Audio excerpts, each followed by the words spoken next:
Welcome everybody into Warm Weather Fans. It is Brian Stone and Zeke Palermo, your hosts of this here podcast, and we are here to talk about a number of different things in the Sun Belt, namely headlined by the Sun Belt Championship game and James Madison's, first ever Sun Belt title victory. We also have some coaching news, little transfer portal stuff. We will hit on all of that during this episode, but Zeke, man, I thought the Sun Belt Championship game was a lot more competitive than anybody thought. We talked about the spread being 22.5 going into this one, and it kind of came down to the wire. Once Goose Crowder got injured, you could tell the game was pretty much over at that point because Kilcrease looked like a deer in the headlights, but overall it was a pretty good game.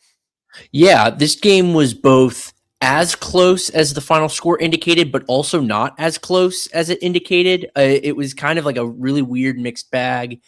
James Madison wins this one 31-14. First of all, just congratulations to them because, since they joined the conference, they've probably been the best team in the league 2 or 3 times.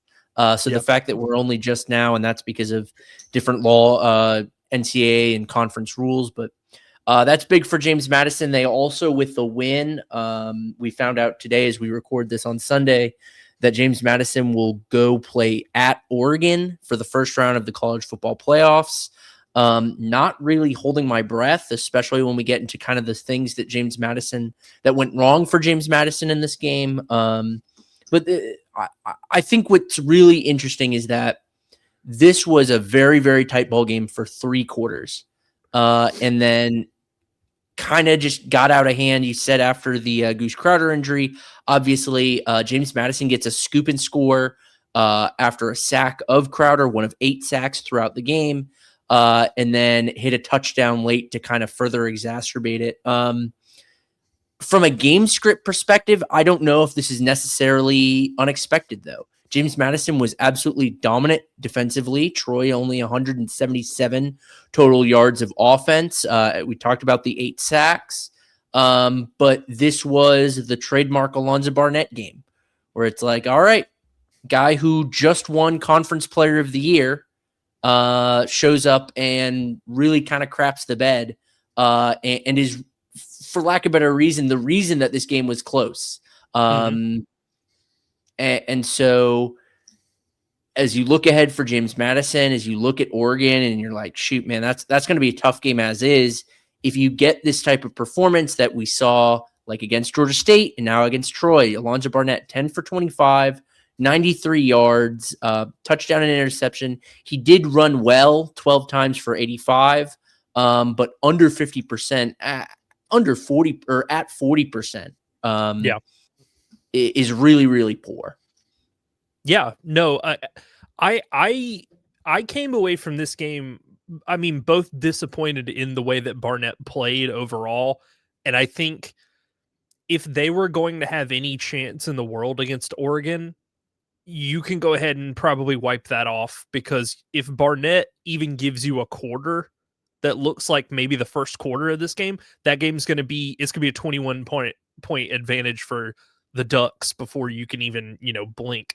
I think I was disappointed in the way that he played, but I was also like, the receivers are dropping a lot of balls as well. Like, it was just a really ugly passing game altogether. Like you said, we got the full Jekyll and Hyde experience, because it's like he plays like crap for basically the first quarter and a half maybe of that game. Barnett does. And then he rips this ball to Braden Wisłowski down the seam with 7 minutes to go before half, and you're just like, where has this been the whole time? And it goes both ways. It's on Barnett and the receivers as well. Like, he would throw a ball behind somebody, and I didn't really blame the receiver, but there were times where guys are running in routes and he puts the ball in their hands and it goes right through. And I'm just kind of like, what are we doing? And, not to keep piling on, but I think the offensive line play was really subpar in this one as well. There were a lot of times where Barnett, and he is mobile. He's very mobile. He's good at improvisation out of structure, but he was forced to rely on that ability a lot more often than you'd like. And I think that just some really bad misses, on his end. You talked about the drops. James Madison, again, we'll get to the defensive side and kind of what Troy did offensively. But for the past several weeks, it's been Wayne Knight. He is a bad man. That dude is a bad man. And again, 21 carries for 212 in this one, only one touchdown. He rips one off for 73.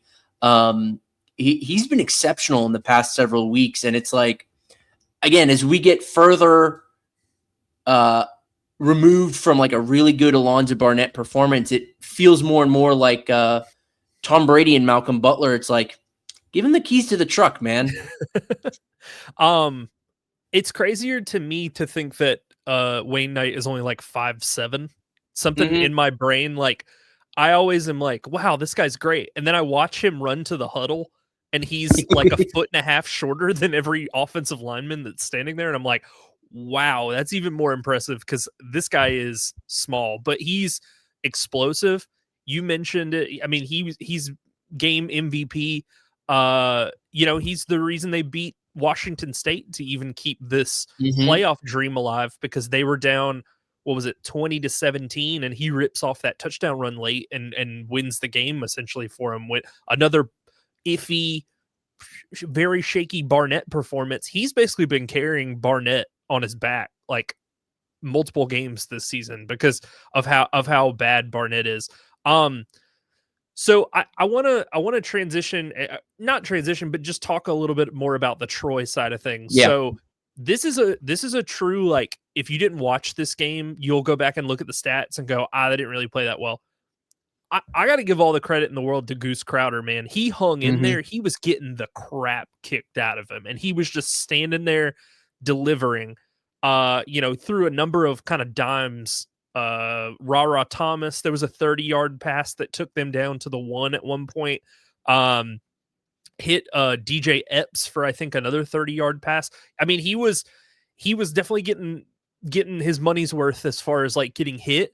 That being said, I think he's got to do a little bit better job of protecting himself. It makes a lot more sense now watching this game to go, why has he broken his collarbone each of the last 2 years? And then you watch this game and you go, oh, he's like a human crash test dummy. Like that's why. So he's basically like Sunbelt Jackson Dart, where he's like, I don't know when to go out of bounds. I don't know when to call, let a play just die. I'd rather go out there and just get split in half. And I mean, JMU was like, all right, well, we'll tee off and see where you are at the end of the game. And, you saw it. He didn't make it to the end. And, we talked about the lack of running game that we thought Troy was going to have. I mean, their leading rusher was Tay Meadows with 7 carries for 10 yards. You mentioned the 177 they ended up with. They got outgained as a team 411 to 177. I thought the big turning point for me in this game, and there was a lot of kind of back and forth, but I tweeted it out from our account at Warm Weather Fans on X. When Troy got the ball heading into halftime, like it was it was coming to the end, JMU gets a pass interference call that puts Troy kind of in position to maybe get a field goal, tie the game up at 17, do something, and they totally recover and they stop Troy from getting anything out of that possession. And I was just like sitting there going, well, JMU's a second half team. Like if you don't jump on them early and take advantage and get out ahead and make them play from behind, this is going to be a bad game script for Troy.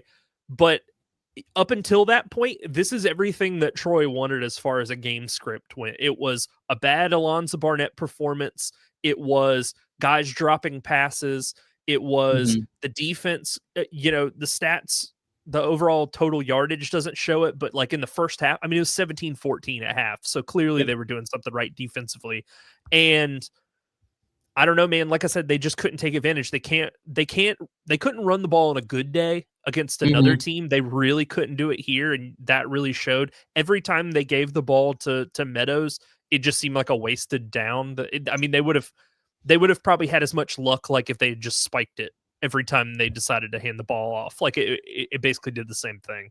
Yeah, and that's in order to beat James Madison, and this kind of goes out the window when you're going to jump up all the way to talking about Oregon, but kind of within the conference or within this G6 conversation, the game script to beat James Madison, you talked about, is obviously waiting for that just Alonzo Barnett duck to happen.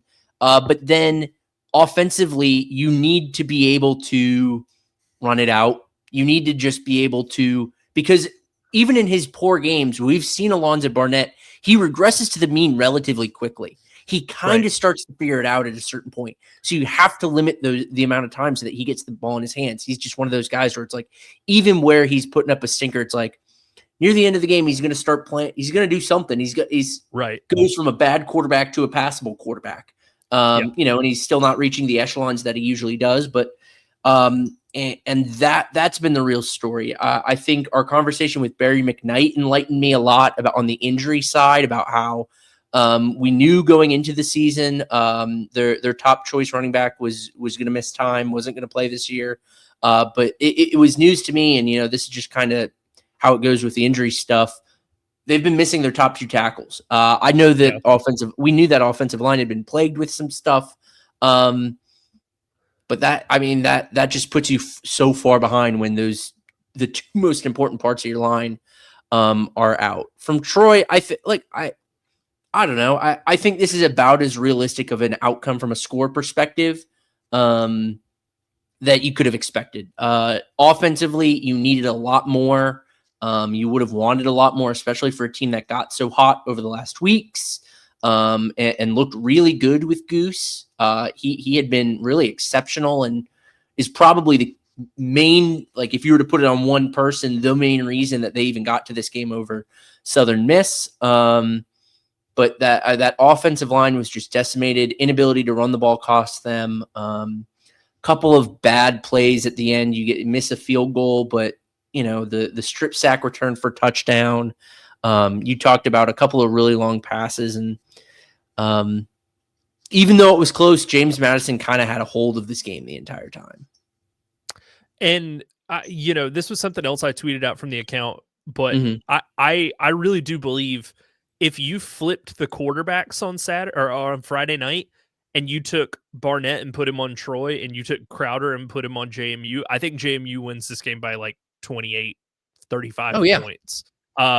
He was, again, this is one of those, it's like the box score doesn't tell you the whole story. He was so much better than Barnett for long stretches of that game where it was the completion percentage isn't great, but when you don't have a running game and you are the running game is a swing pass out to the flat, because truly anything between the tackles was dead on arrival. So if you had, like I said, if you had taken those two quarterbacks and flipped the teams, I think Barnett sinks Troy in the first 12 minutes. I mean, that game, it's probably a wrap at that point. Cause like you said, Troy's offensive line's beat up, and if Crowder had protection and could just stand back there and make reads and throws and stuff. I mean, we saw, like I said, a couple of the dimes that he threw to his receivers. I think if you gave him league average protection in this one, Troy has a much, much better chance, which is, I'm not breaking new ground by saying that, but also I think it really underscores I don't know if the Sun Belt has ever given a player of the year award to a more up and down player than Alonzo Barnett. Frankly, I can't remember a guy where when they gave him the award, I'm it makes sense if you're doing it NFL MVP style, where you just give it to the best guy on the best team. But I'm I would have given it to Wayne Knight. He has these games, and I'm how do you justify being this is the best player in our conference? Also, there's 4 games a year he just won't show up and be ready for. And we talked to Jack Fitzpatrick from JMU Sports News in a previous episode, and he basically was if he doesn't get into a rhythm, it's going to be an ugly day. And I'm to me, if you are the conference player of the year, you should not have to hit your first 4 completions in a row to have a good day. You should be able to bounce back from a bad series and not just crater for a while and just hope your defense is all right, guys, you're just going to have to keep me afloat. I've got nothing for you for about 3 quarters, and then I'll rip off a touchdown run that will basically seal it. But yeah, that to say what I said earlier, this isn't going to fly against Oregon. Like this is going to get ugly pretty fast if he does this again. Yeah, and from a macro perspective, that's going to hurt the G5, G6 perspective as they look forward to like future playoff berths. That's going to really harm that reputation. Is the SEC is practically begging for it to be a 12-team tournament of their own teams, and the big plus like the best Big Ten team plus Notre Dame for whatever reason. Well, the committee shut that down, didn't they? God bless. It was, yeah. I think for real quick, I do want to detour. We talked about Barnett winning Player of the Year. Colton Joseph wins Offensive Player of the Year. Just kind of run through these real quick, see if you have any thoughts. Trent Hendrick, James Madison linebacker, wins Defensive Player. He's been excellent. That whole defense, it's kind of like there were 2 or 3 guys you could have picked out of that defense. Yeah, Spinagati was another one. Yeah. Oh, yeah. He had like 3 sacks in this game. He was excellent. He was the one that got the scoop and score too at the end. So yeah, I mean, they could have given it to. They could have basically thrown like a dart at the roster and just been like, any of these starters, you could probably make a case for. You get Evan Crenshaw, Special Teams Player of the Year. Troy Punter, sure. No disrespect, but sure. Newcomer of the Year is Camden Brown, Georgia Southern. We've talked all year. Him, Bo Sparks, Ted Hurst, all been exceptional in the receiving game this year. He led the conference in touchdowns catches. Statistically was like the best receiver. And like I said, the only guy on that roster that I had 0 concerns or questions about all year long, and that's saying a lot considering they like limped into a bowl game and then now apparently can't find anybody to play them as of this recording. So that should tell you what I think of him, considering like how bad this team was overall. Yeah. We get Sahir West. I'm sorry, I misspoke. Spinagati he had the strip sack or recovered that fumble. It was Sahir West who had 3 sacks in this one. Redshirt freshman from James Madison wins Freshman of the Year. And then Chesney is Coach of the Year. We now obviously know that he's going for greener pastures. Nothing terribly surprising here out of these awards. Pretty cut and dry. No, like I said, the only thing is, and it looks worse now with this conference championship game behind us, but I'm just like, has there been another Player of the Year where you're like, hey man, a third of the season, he's just not really going to be there. And you're like, whoa, wait a minute. What? Like, think about some previous winners. It's like, Ben Wooldridge or whoever last year, Braylon Braxton was like the Offensive Player of the Year. I mean, I'm going back years in my head. Like I'm going like Jordan McLeod. Were there games where Jordan McLeod was just like, hey guys, I'm just taking Saturday off. Just you go without me and we'll figure it out. Grayson McCall won it 3 times. Right. Were there ever times where Grayson McCall was just like, hey guys, I'm going to mail it in today and I just don't have it. Sorry. Not until he left Coastal. Right. Yeah. Pretty straightforward there. Yep. Do you have anything else on those, or I guess any other bows to put on the championship game? This was just an ugly game for a lot of it. I mean, you got the points in those like quick strikes. Like I said, Crowder takes Troy down the field in the second quarter with that big throw. I think that was the one to Ra Thomas that took him down to the 1, and then he gets in, and then Wayne Knight, like the first play from scrimmage next series, runs a 73-yard touchdown run and is bouncing off of guys. Outside of kind of that sequence, this was ugly for a lot of it. Both of these teams were not good on third down. Troy was 4 of 18. JMU was 2 of 14 on third down and won by 17 points, which is an insane percentage to point differential. So Yeah, for me, I was just glad. I can't remember the last time we had a conference championship game that wasn't, decided already by like the end of the third quarter. Like this one was Sure. very much still up in the air until that Alonzo Barnett touchdown run with like 4 minutes to go. Think back to the Marshall, Louisiana game last year with the Fields getting hurt and them Louisiana having to play their third stringer. I'm thinking of the Mhm. two Troy championship games. They rocked. Who was it? App and Coastal, I think, were the two teams they beat those 2 years. It's just like been a long string up to this point, kind of just non-competitive championship games. And like, again, people will look at the final score and go, "Oh, this thing was lopsided." I mean, it was 17-14 with 4 minutes left. It was a Mhm. 3-point margin, so it wasn't like JMU had totally this one in hand. It was very much still in doubt. So Yeah, one of those good games that wasn't really fun to watch, no, it wasn't. regrettably. It wasn't like very good execution. It was more Mm. just this is kind of sloppy for everybody. So everybody get down in the mud and we kind of just try to figure out like who emerges. It wasn't one of those where it was like we have these crisp completions. Every receiver knows what to do. They're hauling the ball in. It was like no, everybody kind of looked bad for stretches, and then Mhm. there were times where JMU just kind of rose above that. Not get down in the mud, they got down in the snow. Yeah, you're hitting the punter with snowballs as he's trying to kick it out of his own end zone. You got the AD for James Madison coming out and begging the students not to throw snowballs because they were going to throw a penalty flag. Yeah, it was a wild one. I think I don't know if they can do this, but I feel like because all the other big championship games are at like neutral sites, I feel like if Mhm. they played this one at a neutral site, that would help alleviate some of this of like guys getting pelted with snowballs back in their own end zone. It's kind of weird, and I was under the impression that that was supposed to be like a neutral site game hosted by James Madison. One of the, like, but Yeah. no, it's just a straight home game, and I don't know.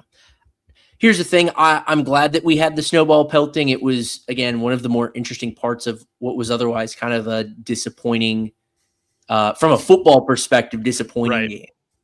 Yeah. So should we get into the coaching update stuff? Yeah, yeah. Okay.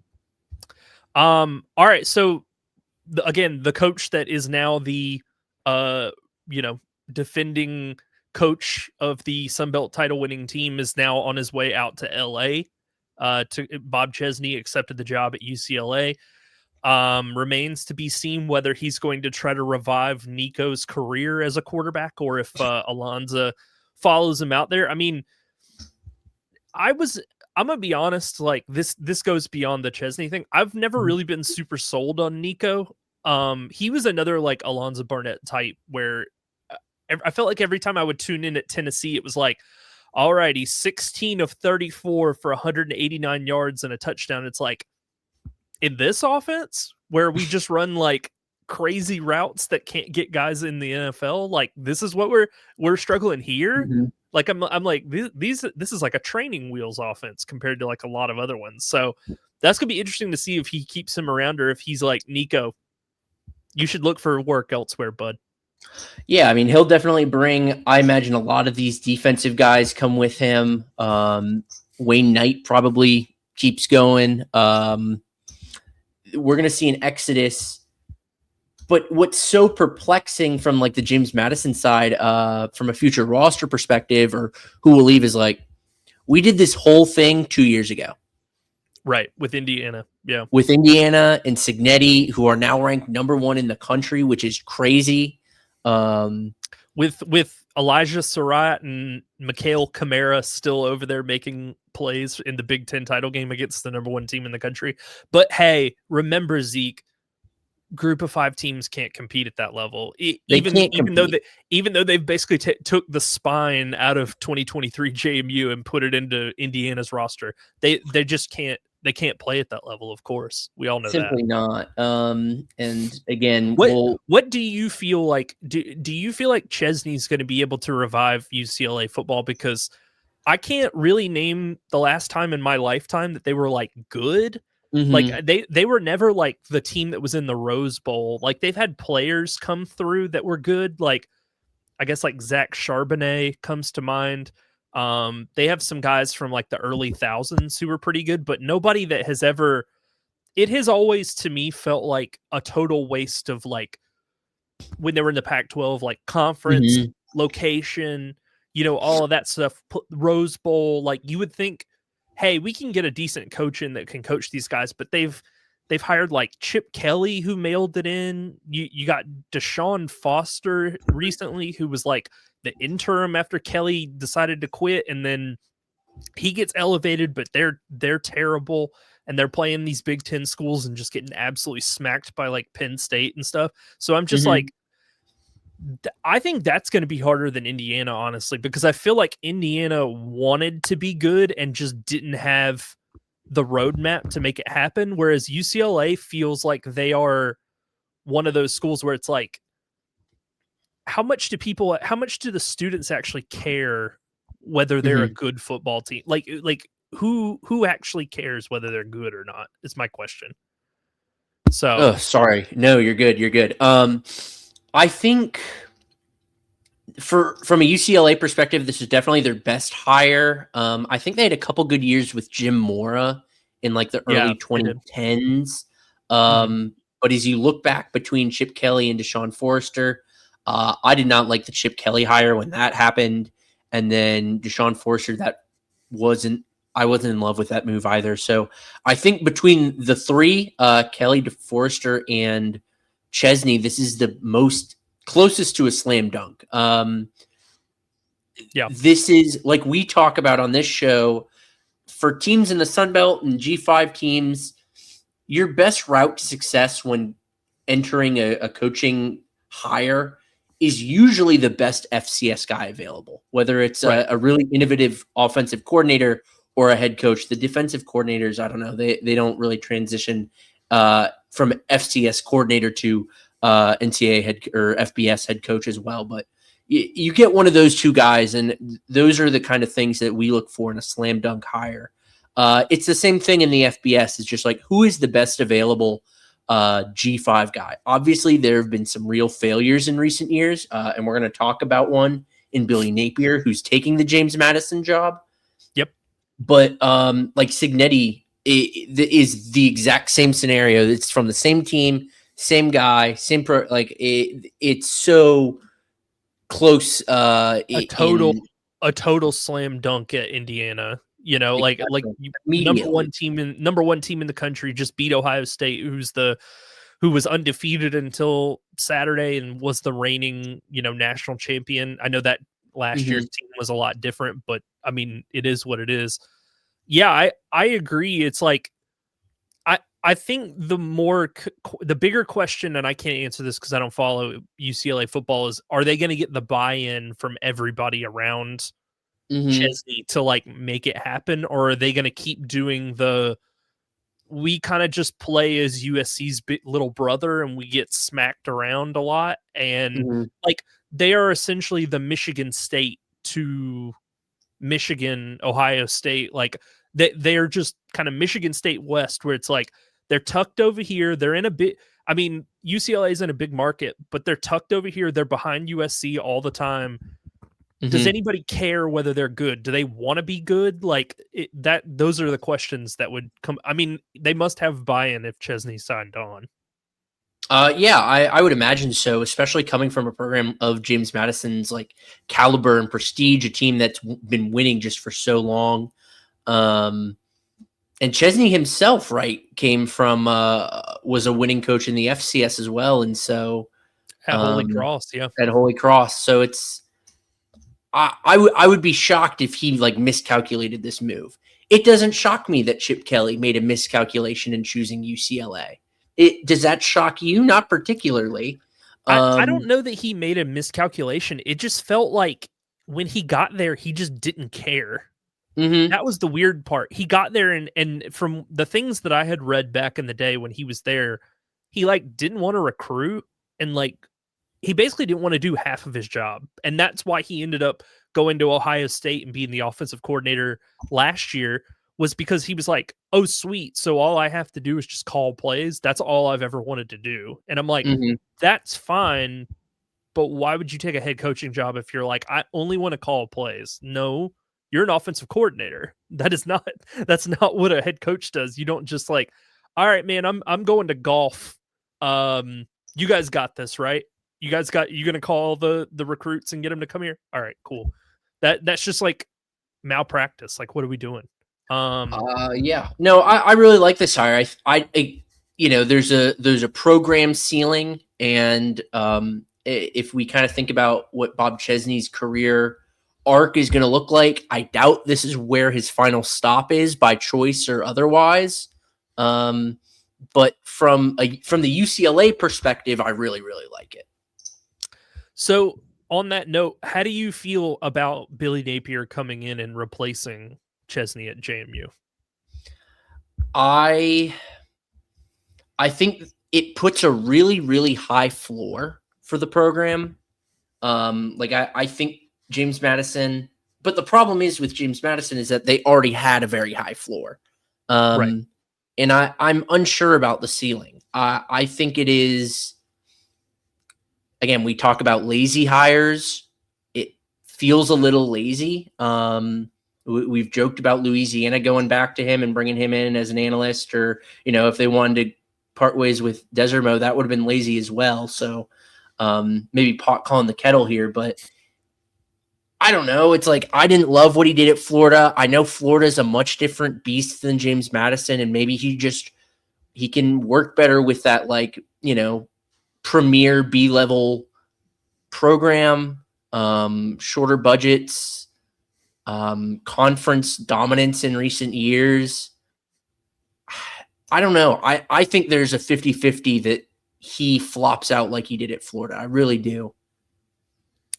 I don't necessarily think he's going to. I think the problem with what happened at Florida is a little bit, if you go back and look at like the Brian Harsin years at Auburn, and how it just felt like nobody really accepted him from the start. They were kind of, from what I read, they were kind of like, let's see you do it with a smaller budget first, and then we'll increase the money from there. And that seems like you're asking a guy to fight with one hand tied behind his back. Like, that's the vibe that I got from Napier at Florida, which was like, nobody really wanted him. Like, they wanted a big name to come in, and like every time there's a Florida opening, they're like, is Urban coming back? And it's like, no, he's not. He's 70 years old. He's a pervert. He, it's like, yeah. He flamed out with the Jaguars so spectacularly that a famously patient owner couldn't last a whole season with him. That says a lot. So I'm just like, I think even, we talked about it with Barry. It was like, they weren't even 100% sure on John Summerall, who coached in the SEC, came to Troy, won 2 conference championships, went to Tulane, won a conference championship, has his team in the playoff, and they're still like, I don't know about this guy. I'd rather have Kane Womack or whatever. And you're just like, what? This guy's won everywhere that you want him to be. Like, other than coaching Vanderbilt, and then you hire him from Vanderbilt or whatever, Mississippi State, like they did Dan Mullen. I don't know what else you could have asked of him. I think, I think Napier at JMU is ultimately going to be a success. I don't think that they are going to have, I agree with you about the ceiling argument a little bit. Like, there's going to be some years where it's going to look closer to like Chesney's first year last year, when they were, what was their record? 9-3 or 8-4, something like that, where it was like, we lose a couple games and you're just kind of left scratching your head by like, some of the performances. But I mean, Napier won 2 Sun Belt titles at Louisiana. Like, he's going to have the resources he needs. He's going to have the NIL money he needs lined up. He's already got, now I don't know what the transfer portal is going to look like. That could be a bloodbath, but we saw Chesney come in after, Indiana basically rooted that program out. And other than Barnett, who lost his job before game 1 or whatever to McLeod that season, it's just like, I think he'll figure it out. I think he will have success, but I think the key, and I don't know how much this holds weight with them, he's much less likely to get poached because now he's had that failure at Florida. So these bigger schools, he's going to have to be successful at JMU for a while or hope that he catches on with like a much bigger G5 school after this or something. Like I don't know what the next step in an ACC team maybe. Like he goes to coach Wake Forest or whatever, but he's going to have more stepping stones, and I think they're going to be a lot more patient with like lining him up for his next job because of what happened in Gainesville. I think what, and next time we talk to Jack, this is something we got to pick his brain on, is this also breaks the mold of James Madison hires, because Cignetti himself came from Elon. Obviously James Madison was still in the FCS with Elon at that point, so it wasn't as big of a jump for him, but they did what we've applauded them so well for, is digging into and picking the best candidate out of the FCS and Bob Chesney. This is a weird breaking of the mold for them when their last two hires have been such slam dunks. They had 4 great years with Cignetti, and now we know him as one of the best coaches in college football right now. And then you have Chesney, who just won a conference championship, just won conference coach of the year. I'm curious why they chose to go outside of that mold when it's worked so well for them in recent years. That would be a question for the athletic director. I truly don't know. The only thing I can think is, and you saw App go the opposite direction of this last year, where it was like Neil Brown was there and we got conflicting reports as to whether, he wanted the job or they wanted him, and all this was like hearsay. I think if they had hired Neil Brown, would be on a better trajectory today than they have been this season with Dowell Loggins. But they wanted to take the big swing. They wanted to go get a P5 offensive coordinator who had coached, Lenora Sellers to come in, and they were like, recruiting footprint and all this other stuff. Like Carolina's, like he stays in the area. I think again, I think JMU just kind of looked around and was like, this is a way that we can kind of have our cake and eat it too, because we've got a coach who's won the conference twice, coming back. We're giving him the same resources that we gave Chesney and Cignetti, and that's got to be more than what Louisiana offers up to their, coaches, I would assume, just for NIL funds and stuff like that, collectives. I think ultimately the tiebreaker was like, we might have this guy for 4 or 5 years instead of 2 years from now looking around and going, all right, we had a good 2 years. We're going to have to reboot again and find, a new quarterback. We're going to have to blah, blah, blah. It's like maybe Barnett transfers out after this. I don't know, because again, he had a really bad, he's going to probably finish the season with like 3 of his worst performances all back to back to back. So I don't know who's going to be lining up unless it's Bob Chesney to have him come play quarterback for them. But they already, we talked about it with Jack. It was like they already have kind of a succession plan in place. I don't know that Camden Coleman transfer from Richmond didn't play this season at quarterback for them. So in theory, he could just step in and be,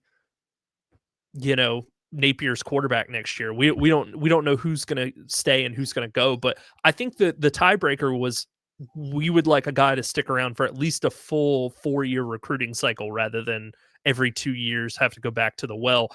Now, did something get lost in translation from like when he went to Florida and it didn't work? We've seen guys lose jobs like that, and then it just feels like their mojo is totally gone. Is that going to be a case? I don't think so, but it has happened before, and kind of inexplicably, I would say. Yeah, I don't know how one-to-one the parallels are, but we look at the other guy in the conference with a SEC pedigree would be Butch Jones, the guy that I've hammered more than anyone else as long as we've been doing this. So, and look, Butch Jones has been somewhat successful at Arkansas State. I reassert that I don't think it's been good enough for Arkansas State, given the talent, given the history there. And I think, again, the most likely outcome from my perspective is I think James Madison gets trapped in this like 7-5 to 8-4 purgatory where it's good enough. We were in the FCS 4 years ago, so this is good enough. So it's kind of on the administration, the athletic director, to hold him to a high standard, the high standard that James Madison should have, considering the recent successes. Right.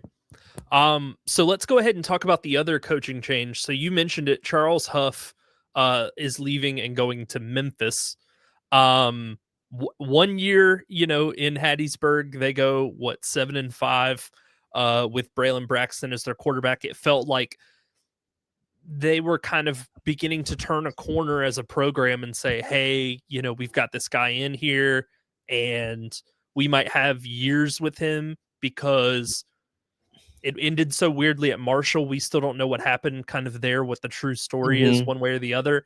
But now he's leaving for Memphis. I feel bad for Southern Miss and their fans that they only had kind of 1 year of presumably competent coaching. We don't know who's going to end up replacing Huff, but we'll get to it, whenever they announce their new coach. But yeah, I feel bad. This is almost like, offering a child candy and then just like taking it away from them. Like at the last minute, it's like, hey, Braylon Braxton, Charles Huff. And then they're like, oh, I'd like that. And it's like, oh, sorry, 1 year only. Goodbye. And now you got to start back and hope you don't hire another Will Hall type. Two really weird departures now. I don't know how many guys have, without getting fired, have coached 3 different G5 programs in 3 years. It's a really weird. I don't know. That's such a weird, just like pattern. I subscribe to the idea that the Memphis job is probably an upgrade over Southern Miss. But I would also argue that Huff had the opportunity and definitely could have brought Southern Miss to like that Memphis level, where this isn't an upgrade job, where this is just a sidestep. And so to his advantage, he gets to skip a couple steps in that kind of program rebuild. And I guess the only conclusion I can come to is that he has little interest in doing that and being the guy, like kind of what Cignetti did at Indiana, where he and obviously he did it meteorically quick and unprecedentedly so. But where he's kind of the guy and he's going to be the legend that brought them out of the doldrums that were Will Hall and everything that was going on there, that included like the Brett Favre stuff, even that's not Will Hall's fault, but certainly marred the program during that time. I don't know. It's just like you get to cut the line. I don't know. I'm pretty ambivalent. I think they've already named, we'll see what happens, but for the bowl game, it's going to be Blake Anderson as the interim. Interesting to see, that feels like maybe you just elevate him to full-time head coach. He's been a coach in the Sun Belt before. It didn't go well at Utah State, but that's another area of the world as far as I'm concerned. Like with regards to football, they don't frankly love it as much as people in the South do. And I don't think I'm really talking out of turn to say that, unless you're like the guy that owns Crumble, who's the BYU backer. Other than that, they really don't care that much out west. Like they're like, we've got hiking and stuff to do. Like we don't have time to like sit around and watch a football game for 4 hours. I wouldn't be shocked if Anderson just gets elevated to head coach. I don't know if he wants to do it because he is kind of following that Chip Kelly mold of like, I was a head coach and I know what that entails, and I'd rather just kind of call plays and shut my lights off at the end of the day. I don't want to be calling recruits all times of the night. I think you could go that direction with it. I think they could get Blake Anderson just to be the full-time head coach, and he could rebuild his cred in the Sun Belt. It ended not poorly, but just weird at Arkansas State. I mean, there was stuff that happened in his personal life which made a reality, unfortunately. But I mean, again, another guy that like Napier won the Sun Belt, had some good like Arkansas State teams. He just couldn't ever seem like move on to another bigger destination the way that Napier jumped. I don't think conferences looked at or SEC teams, ACC teams, whatever, looked at the Sun Belt the same way that they do now, where it's like, oh, you won the Sun Belt. That's pretty good. Whereas back in the day, it was like 2016, they were like, cool, you beat Idaho in the finale. Like, there was no championship game. You finished 7-2 in your conference, and they just handed you the at the end of the game. Sweet. I think you could go that route, or do the FCS thing that we talked about, where you go down and look at these FCS teams. Like, Mike Jacobs at Mercer could come and run like an interesting style of offense that nobody in the Sun Belt really sees, where it's like these option concepts. It's kind of like what Chadwell did at Coastal almost a little bit. So that'd be interesting route. I'd like to see where it goes. I think you could go either one of those directions and not really necessarily be wrong to do so. Yeah, I agree with you. I think with Anderson, again, he obviously has to want that gig. That's the most important part. But then I think by keeping going, what do you call it? Internal, keeping it internal. Braylon Braxton, he's probably shipping off with Huff, but there's some guys on that roster. I think he's out of eligibility. I think he's just done with college. I think that also made it easier for Huff to make it a clean break and be like, oh, so I'm having to start over at quarterback next year. Bye, guys. I'll go to Memphis, where they give me more money to find a quarterback. Sure. But Anderson is the offensive coordinator, quarterbacks coach. He's probably got a hand with those offensive guys. Could make the argument to stay here instead of heading to Memphis. But then the flip side of that is the exact opposite could happen with your FCS guy. We saw this at Holy Cross when Chesney took the job. It's like all of a sudden, you'd think James Madison is wearing purple and white, but it's still James Madison. I don't know. Disinterestingly, I think I share the same opinion. Is like, as long as you go get your good FCS guy, or you get Anderson, you're set. But I don't want to. I'd be shocked if they went another way, and I'd be pretty disappointed if they did. Yeah, like they're like, who we'd like? Vanderbilt's offensive coordinator, and you're just like, awesome. Yeah, like one of those types of hires where you're like, I don't know about this. I don't know how replicable this offense is without Diego Pavia playing. Again, call back to Loggins last year, where I was like, do you get Sellers to come with you? No. All right. We'll see how it goes. And then the last bit of news here we can hit. So Colton Joseph goes into the transfer portal. He was, as you mentioned, the offensive player of the year. I'm not shocked. I mean, we had alluded to it on previous episodes. It's like, he probably could stay. Everything that has broken, I think, all happened after he announced he was going to the transfer portal. I think if he wanted to, there may be a payday or something like that lined up. I don't really know. If he wanted to, if he came back to Old Dominion, I think they're easily the favorite to win the Sun Belt title next year as it stands today. I mean, there's very little like quarterback coach continuity now in the conference, with like Chesney's gone. Who knows what Barnett's doing? Huff and Braxton are out of there at the same time.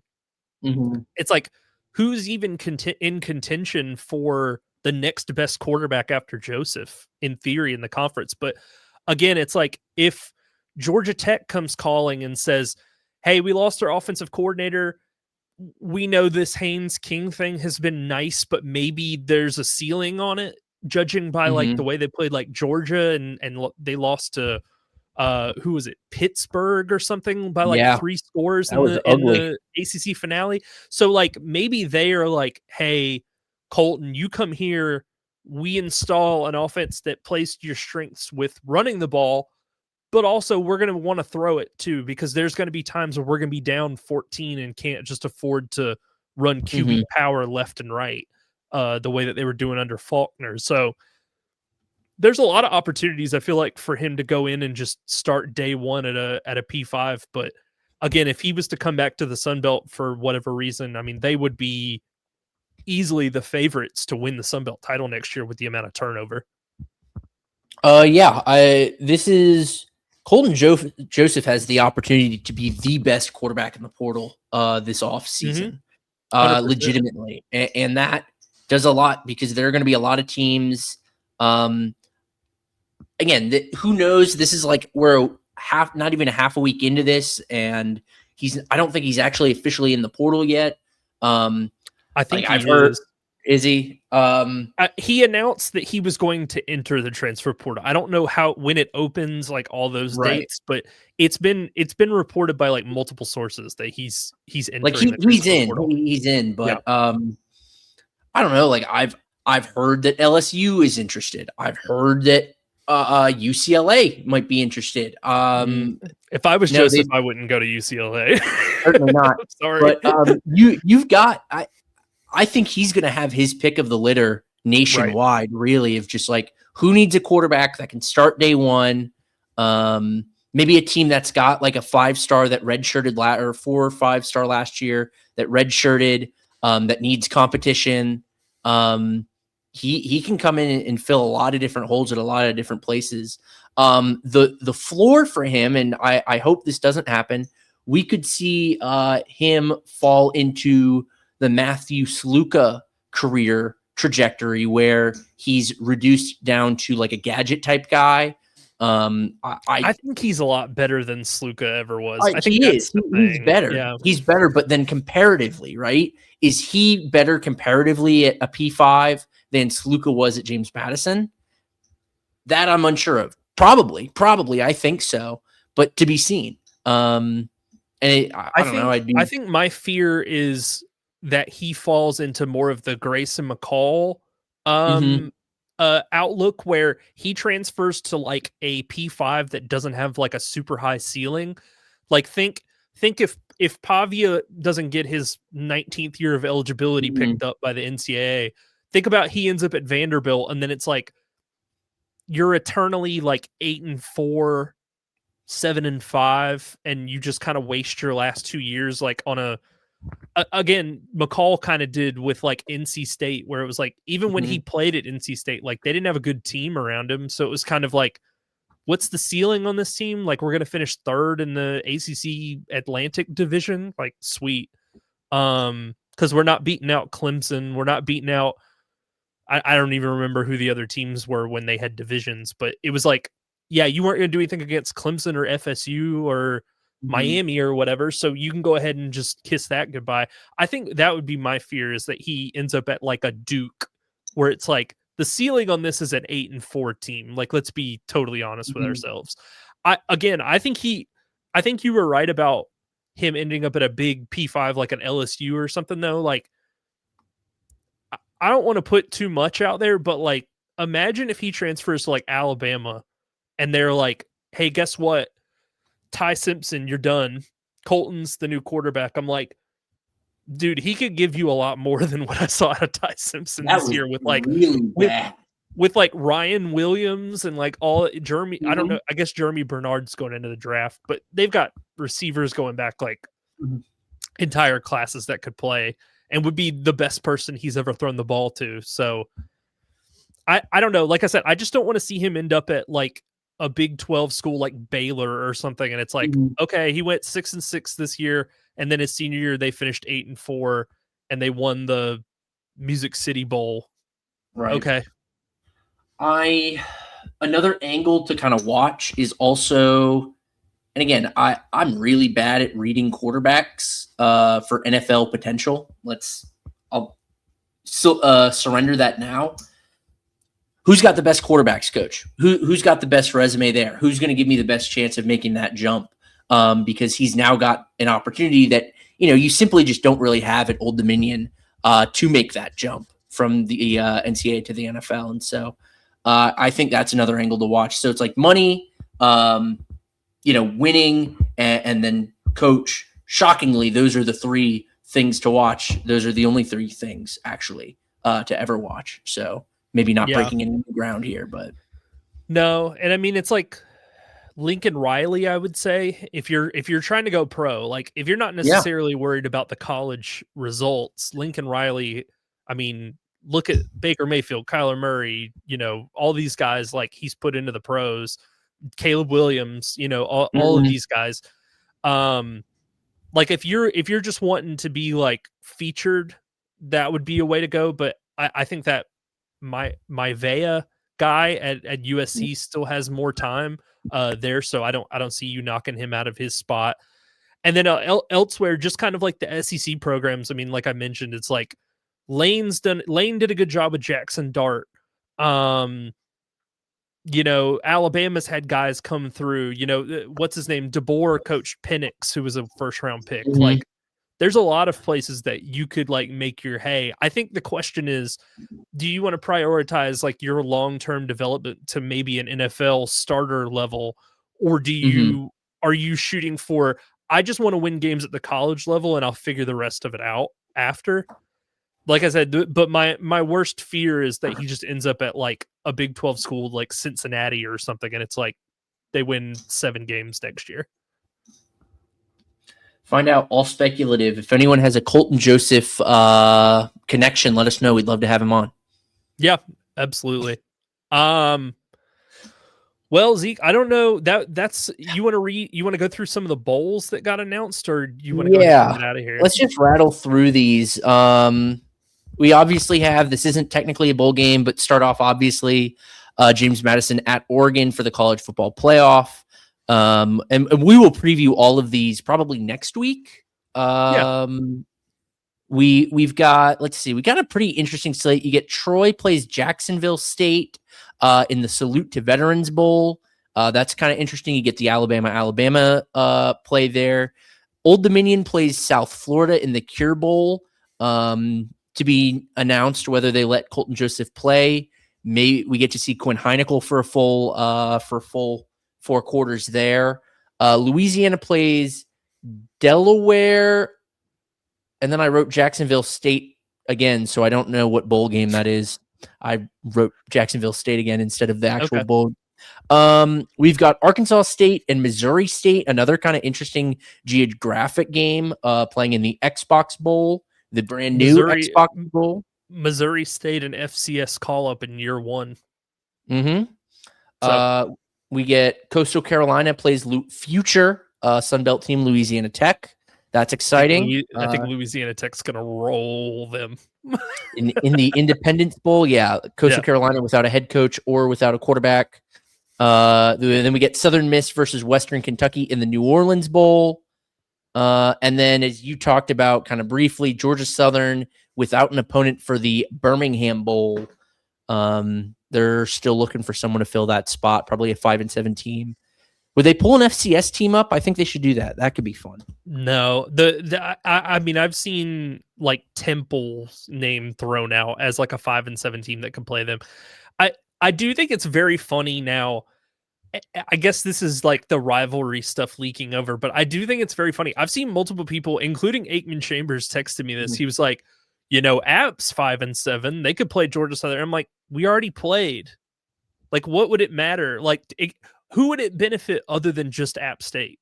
You know what I mean? It's like, it truly, like, think for 2 seconds. Like, how does anybody else like profit off of this? Or like, again, you don't get to see a fun matchup. You get to see a game where these two teams played a month ago, albeit probably with a different quarterback for the Mountaineers, but the Mountaineers weren't really that competitive until like kind of the end. They did like a fake comeback, but I'm just like, I just thought that was so funny because I've seen like a former App player said it, and then Aikman texted me, and I was just like, this doesn't benefit us in any way, shape, or form. So why would we agree to like, or why would the bowl even want to do a rematch from a month ago? I'll counter you. And this is a point also with James Madison making the playoffs. I read a report.